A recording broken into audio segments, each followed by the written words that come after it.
Good morning, Araxians. I'm Apollo PS2, and in this video, I'd like to go over my long-awaited thoughts on the recent Arsenal update that hit live roughly a month ago, as well as some updates on near-term Planetside 2 updates and commentary on current issues pertaining to server performance. Without wasting any time, let's get into it.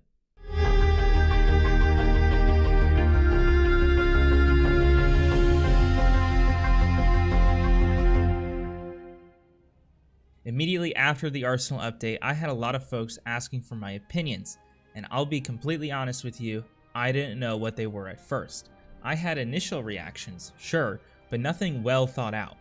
Part of it was the fact that I have nearly 50,000 Beetlejuice kills, and the substantial nerf to that weapon alone, in addition to other Vanu weapons, skewed my view on the update, and I knew that it wouldn't be fair to blast my subjective view on social media.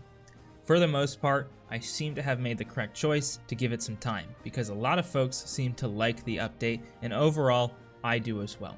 In my mind, the Arsenal update's purpose was to overhaul a lot of what is infantry gameplay in Planetside 2, with the main focus being to elevate seldom used or abandoned weapon options to be more competitive. What I do like is that for the most part, it did just that, but in a way that didn't shift too many metas. It wasn't about making bad weapons suddenly broken or overpowered, but if you liked the look or the feel of an underpowered weapon, it was likely brought to a state where you don't feel like you are doing yourself a disservice by using it. This is a great approach and really helps to keep players in the game past just a few Araxians on their favorite and competitive guns. It develops more veterans who are comfortable chasing certain directive lines as well. Especially interesting is how adding attachments such as the short or heavy barrel or angled forward grip were used to blanket upgrade lots of weapons, while certain attachment stacking options were removed from already meta weapons to keep them in line. I think this was a clever way to streamline the workload and importantly keep it simple for newer players to understand while giving them the feeling of power to customize what they used. In my mind, this also tacitly pushes them towards purchasing attachments to, quote, make it work for default weapons over buying something new and shiny with those harder inserts, a recommendation that's been pushed by veterans to newer players year after year. Combine this alongside with the removal of the small arms damage resistance that Nanoweave previously provided, and you will see that the skill gap between new and older players has narrowed noticeably. Never before have I died to so many low battle rank players, and I welcome it all the more, since it means that new players are getting to experience Planetside 2's wonderful world-class gunplay to its fullest for perhaps the first time. Now that doesn't mean I loved everything about the update though. Overall, the main downside I see is a common trend that has always existed in Planetside 2's development, but has recently picked up since the escalation update 2 years ago. That trend is how rushed certain decisions seem to be made. Minimal testing, almost as a concession to the player base rather than a desire of the devs, seem to be the norm. What really makes me scratch my head is that the larger the update, the less testing appears to take place. Right now we have the relatively small Codex update getting multiple weeks of testing, but testing for Osher gets a week and a half, and an update affecting all of infantry gameplay gets even less than that. I get it, there's less time to field feedback when there's more content to deliver, and there are deadlines to hit. But until the development of Phase 2 updates or ones that revisit needed changes picks up in pace from literal years to weeks, I believe it is important not to be so stuck on the first draft of ideas presented to the playtest server. This ties in a bit with my other complaint that I see a lot, which is that balance changes seem to mainly be dictated based on API data of weapon performance. Overall, I think it is a great idea to focus on this, but it appears to be the only or main input when balancing weapons. Whichever gun is performing the best seems to be nerfed eventually. My issue with this is that it doesn't account for things such as player population skill or why the weapon may be used. Directive weapons seem to be a good indicator of this, since forever they were considered, relatively speaking, underpowered. Why? Well, the players using those weapons still perform perfectly fine since they were more experienced than the general population. This is a double-edged sword, however. Any weapons that were truly overpowered but not used often, whether because they were unique in a way that doesn't fit most people's playstyles or some other reason, wouldn't get touched. A good example of this is my beloved Horizon, which is a VS carbine, and with capsule ammo, is admittedly a joke. Anyone who has tried it would agree, but it hasn't been touched or nerfed. Why? Because it is so good it gets boring to use, and also not many people know about what attachment combination makes it overpowered, so it likely doesn't jump out on the spreadsheet as in need of a nerf. This touches on a broader point of there seemingly being fewer developers over the years who play the game frequently, which may inform the recent perceived reliance on data to make design decisions. We had the Nanoweave nerf for over 6 months that decided to not get rid of small arms damage resistance and instead opt to slow down player movement speed by 10%. Looking at the data, this may have seemed like a good idea at the time. However, any players worth their salt were saying, great, now everyone will just move slower immediately after it hit the test server. Of course, nothing was altered, and we had to endure that hell for half a year until its Phase 2 revisit came with the Arsenal update. And even then, the solution was to not remove it, but instead alter it into something useless. I think you can imagine how this may seem annoying. I'll end the rant there, but I am not a fan of that sort of game design. It seems to me like a lot of good can come from just having a simple gut check when it comes to new updates hitting live. That brings us back to the Arsenal update. I don't want to spend a ton of time on this, but the nerf to heat mechanic weapons was always known to be too large in the grand scheme of things right from the get-go.